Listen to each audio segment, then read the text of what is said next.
creepy neighbor is stalking me. Background: March 8th, 2022. I, 24-year-old female, live with my roommate, who's a 23-year-old female, in an apartment in the suburbs of Atlanta. As you may know, Atlanta is super dangerous and crime-riddled right now.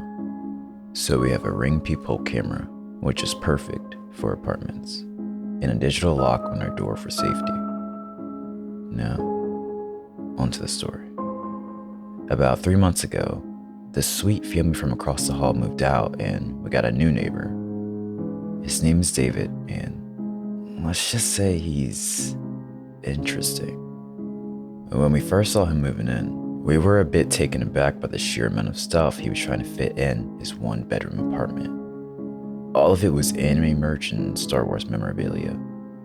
Definitely gives me hoarder vibes, but not my business. When the moving trucks left and a few days had passed, my roommate and I knocked on his door to give him a welcome to the neighborhood gift basket with some baked goods, dog treats, and bags for his dog, as well as seasonal candles. Apparently, this was not the correct thing to do. After that day, David got creepy. It started out innocent enough. He would come to the door whenever he heard me or my roommate coming or going to have a quick chat. Or he would come over regularly to ask for salt, sugar, and toilet paper.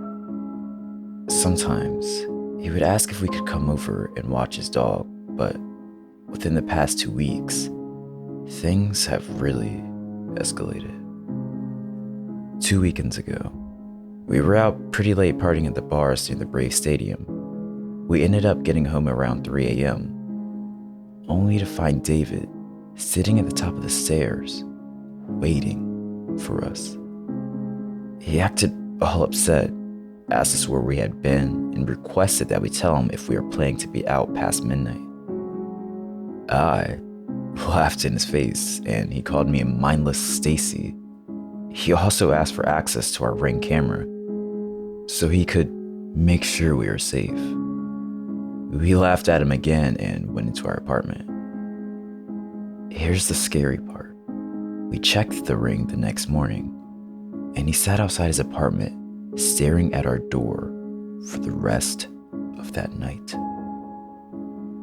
When we saw that, we contacted the complex to let them know that he was acting crazy. They told us to contact the police, so we did. The police told us to contact them if he made any threats, but since we lived in a shared space, they couldn't do anything until he entered our apartment or threatened us. I assume the complex said something to him because he left us alone for the next 5 days or so. This week, he is out of control. He is constantly sitting outside of our apartment. My roommate has started leaving for work an hour earlier so that she doesn't cross paths with him. I cannot leave the apartment during the day because he is constantly waiting outside for me. He has asked me out, left love letters on our door, on our cars, and in our mailbox. I told him once that I wasn't interested, and he told me that he would kill himself if I didn't go on a date with him. Of course, I don't have that in writing, so the police won't do shit. He has also put up a Ring doorbell of his own so he can track all of our movements, and will leave really creepy sexual notes when we're gone so we find them when we come back. Update: March 14th, 2022. We met with our landlord last week. Unfortunately, they aren't willing to work with us as much as we expected.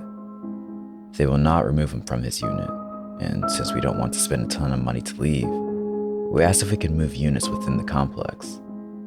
The landlord offered us a one-bedroom unit on the terrace level, so my roommate and I would have to share a room in what is basically the basement of our building. Not ideal. We spoke to the police, and they said that the notes and letters weren't enough to get someone on stalking or harassment, especially since he lives literally 3 feet away from us. They did keep the Ring videos and said that they would contact us sometime this week after they reviewed all of the footage. We have both moved in with my parents for the time being. Shout out to them for being incredible parents. It really sucks spending $2,000 plus monthly on a place you can't live. We are actively looking for other apartments, but money is tight since we would have to buy out the current lease and pay to start a new one. Also, not ideal. So, not the update we were hoping for, but we are both safe now, and that's what's important.